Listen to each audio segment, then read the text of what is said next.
আজকের এই সময়টা সবার জন্য দুপুর হলেও but it was morning for me. Good morning everyone. ভাবছো তো কেন? আচ্ছা ওয়েট শেয়ার করছি। আসসালামু আলাইকুম, hello everyone, this is Silvi and I am from SR stories. I hope you all are doing good. আজকের সকালটা শুরু হয়েছিল এই নাম না জানা অতিথির সঙ্গে। নাম না জানা তার কারণ এই পাখিটির নাম আমি জানি না।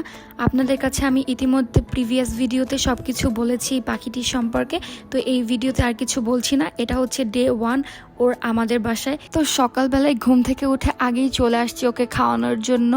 আর ওকে হচ্ছে আমি পানি খাওয়াচ্ছি আর হচ্ছে খুদের চাল খাওয়াচ্ছি, খাইয়ে দেন হচ্ছে ওকে আমি রেখে দিচ্ছি। আমি সকাল থেকে দুপুর পর্যন্ত কী করলাম সেটাই আপনাদের সঙ্গে শেয়ার করব আজকে এই ব্লগে। তো ও হচ্ছে যে একটু উঠতে পারে, ও যদি ঠিকমতো উঠতে পারে তাহলে অবশ্যই ওকে আমি ছেড়ে দিব। অ্যান্ড তারপর দেখলাম এখানে হচ্ছে ধান রোদে শুকাচ্ছে, এটা আমি সামনে থেকে দেখছি। এটা আমি অনেক ছোটবেলায় দেখেছিলাম, বাট আবার দেখলাম, ভালোই লাগলো। অ্যান্ড আসো এখন এসির বিষয় কথা বলি তোমাদের সঙ্গে।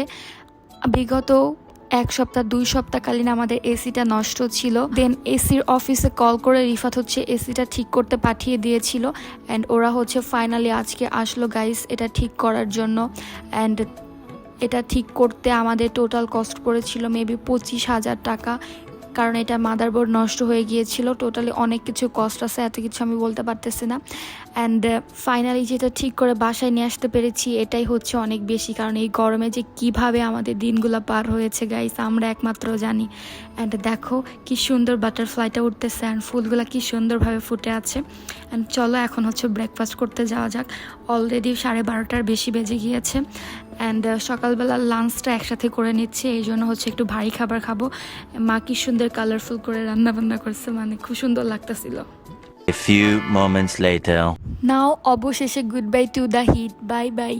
আচ্ছা একটা কথা বলি, সেটা হচ্ছে আমি টাকার কথাটা কেন বললাম, কারণ আমরা অনেক সার্চ করছিলাম এই বিষয় যে আসলে এটা ঠিক করতে কেমন কস্ট পড়ে, তাই হচ্ছে আপনাদের সুবিধার্থে আমি বলে দিয়েছি, কেউ আবার অন্য কিছু মাইন্ড করবেন না।